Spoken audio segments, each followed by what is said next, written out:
Hello guys, welcome back to the channel, and today I am playing a classic RPG from the PlayStation 1. In the mid-90s, the 5th generation of home video game consoles was in full swing, spearheaded by key players like Nintendo with the Nintendo 64, Sega with the Saturn, and finally Sony with the first PlayStation. While the Nintendo 64 would see great success with the likes of Super Mario 64, The Legend of Zelda Ocarina of Time, and Pokemon to a degree, not to mention the Saturn being no slouch either with games like Panzer Dragoon Saga and Princess Crown, many believe that PlayStation won the console war of that period, and a big reason for that was down to the work of Squaresoft, many of whom will now know them by their merged name of Square Enix. In that time, Squaresoft were held on a pedestal, putting out one legendary game after another, from Final Fantasy VII to Xenogears to Chrono Cross and so on. And due to a licensing agreement between the studio and Sony, a fair number of those games were releasing exclusively on the PlayStation. These releases only served to boost the popularity of the PlayStation outside Japan, along with role-playing games as a genre. Needless to say, for a time, Square could do no wrong.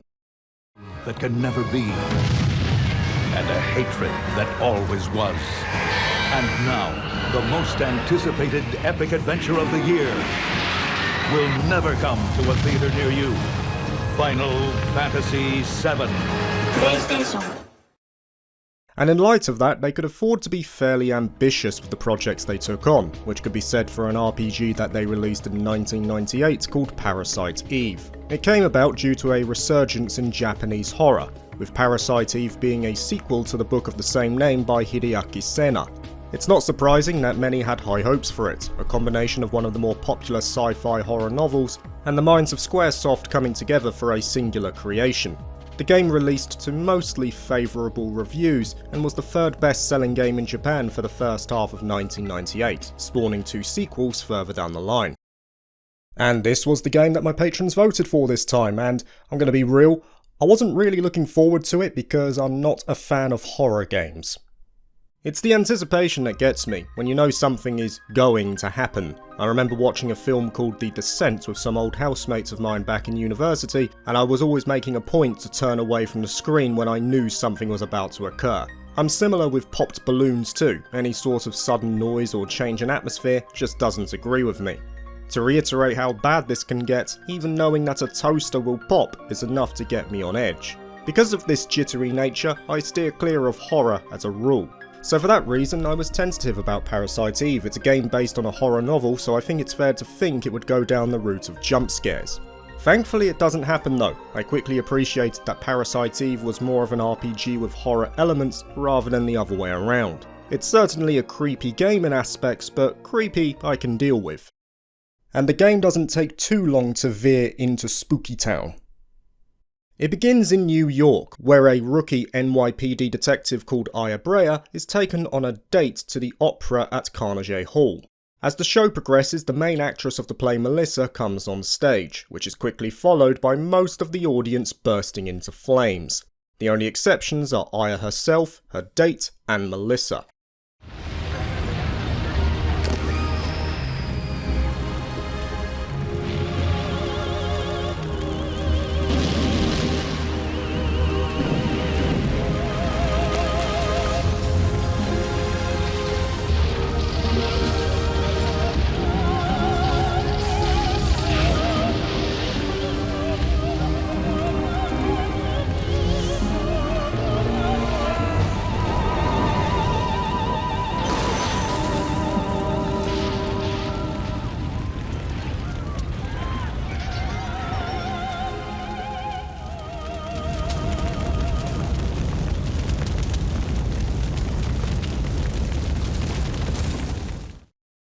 Now that's fire, quite literally. That's how you get a player's attention immediately. An absolutely brilliant opening sequence. Quite simply, it's a tone setter. Parasite Eve is not like your typical fantasy RPG where you start without a care in the world in your home village. No, things get real quickly. It's great. It's my personal belief as well that the FMV cutscenes for the most part still look pretty damn good, and Parasite Eve has a lot of them during its runtime, making the game feel like an interactive movie. After Melissa torches the audience, Aya gives chase. By herself, her date runs away with his tail between his legs. Not Aya though, she's dolled up in fancy dress and high heels, but she doesn't care at all. She pulls out that gun and she's chasing down Melissa without any fear. She is a straight up badass main character. She jumps into situations without any concern for her own safety, but she's not jumping in blindly either. She's a well-rounded character in terms of thoughts versus action.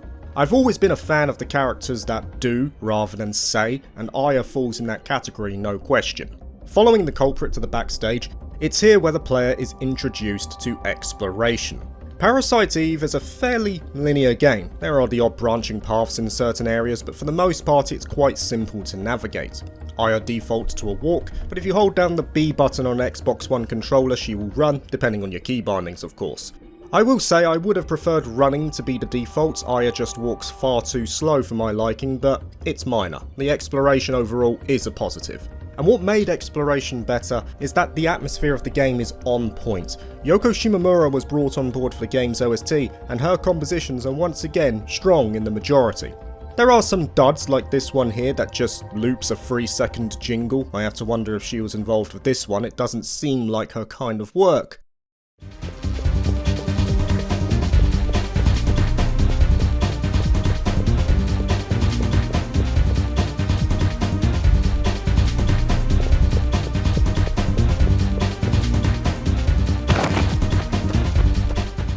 But most of it is brilliant, and only aids the ambience of the game. Going down claustrophobic hallways, passing burnt, disfigured bodies, the odd fixed camera angle to add to that unease, I love it.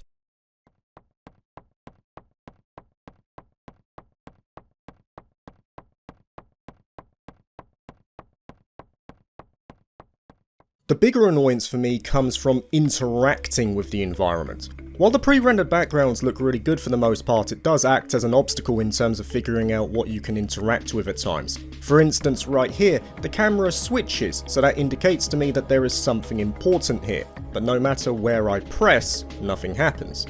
After exploring the other rooms, I come back here just believing that there is no way a change of camera happens without something important being there, and sure enough, eventually I'm able to read a journal which gives me a key to the back room. The issue becomes more pertinent later on, like here. On this rooftop I have to escape before a jet fighter crashes on the roof. If I don't find a way off in time, then it's instant death. For a while I thought I had to jump through this hole, but only after dying 4 times did I realise that what I actually had to do was run to this platform and go down, which again I swear I went to, but nothing happened the first time around. The only things that are easy to spot are the save points. When Aya interacts with a phone it brings up the menu, and you can find them because the phones often have a blinking red light. There are certain cases where items on the ground will flash, though I don't know why that wouldn't carry over to the important items as well, like the aforementioned key. With the means to progress in hand, Aya goes to the rehearsal room at the back where Melissa is playing the piano. After a small exchange of words where Melissa reintroduces herself as Eve, the pair fight. Parasite Eve combines turn-based and action fundamentals, with Aya being the only controllable character for the whole game. Aya has a firearm, a melee weapon if she happens to run out of ammo, and she can also use Parasite Energy, which gives access to certain unique powers. In the lead up to the ATB gauge filling up, players can control Aya to dodge enemy attacks while waiting for their own. When it fills up, the player can choose from a number of actions like shooting, healing or buffing up, with the battle pausing during this time before a choice is made.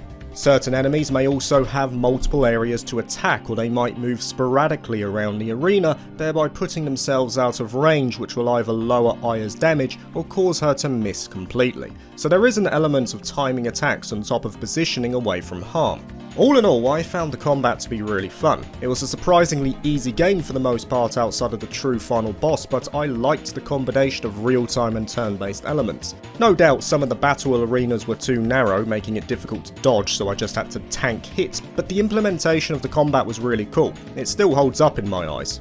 In typical RPG fashion as well, Aya has elements of equipment management to work with. There will be plenty of occasions while exploring where new weapons or armour will be found. Some of these items act as augments of a kind and can be applied to the weapons or armour for further bonuses.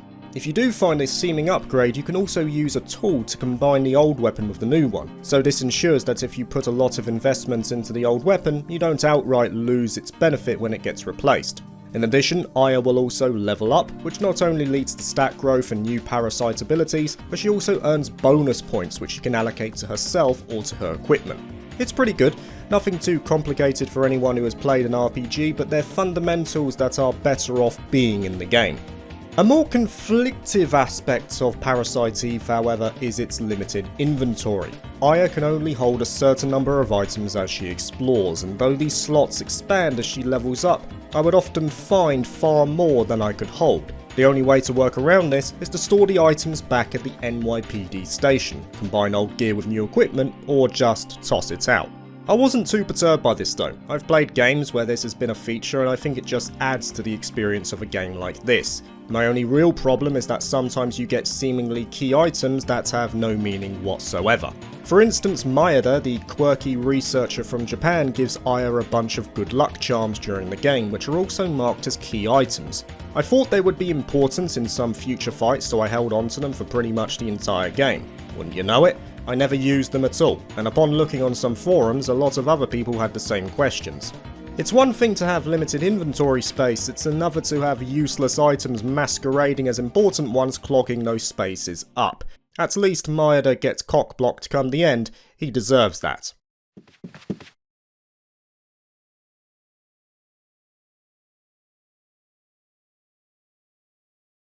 Talking about the end, it comes quicker than I realised. I was expecting a playthrough of Parasite Eve to take around 20 to 30 hours, but I finished my first one in 8. Granted, there is a true ending locked behind New Game Plus, which I went for as well, but all in all, it's a short game even with 2 playthroughs.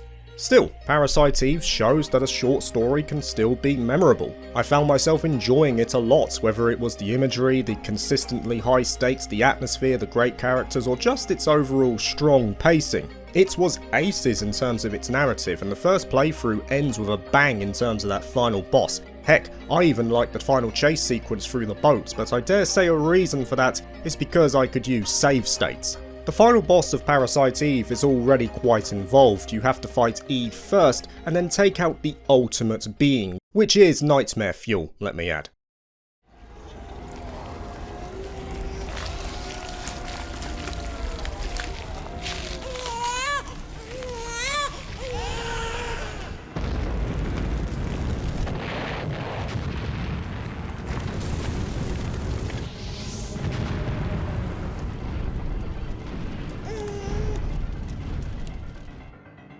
In total, this finale has around 6 phases in battle and then a final 7th phase where Aya has to run to the boiler room to finish the boss off for good.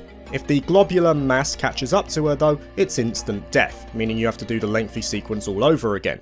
The worst part about it though is that the very first thing you come up to is a fork in the path, and if you go right, you come to a dead end and you die. Like I say, I had save states, so I didn't have to suffer too much here and thus could enjoy the finale for what it was, but for those who played it on native hardware back in the day, I can imagine it being frustrating. Does it take away from it though? No chance. It's still a great game, and it's still a heck of a lot of fun to play in 2025. I can see why a lot of people want it to be revisited in some way, whether that be through a remaster or a remake.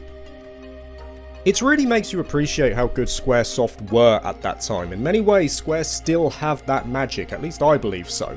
Back then, they were not afraid to be ambitious, and in many cases they succeeded as well. It's testament to how many influential individuals of the genre came from that developer, who of course would later go on to establish their own well-known studios. Parasite Eve is just another one of those brilliant games, and it's only made me hungry to try out more. Thank you for watching this video. If you liked it, please like and subscribe for more JRPG content, and consider joining my Patreon if you're interested. Peace.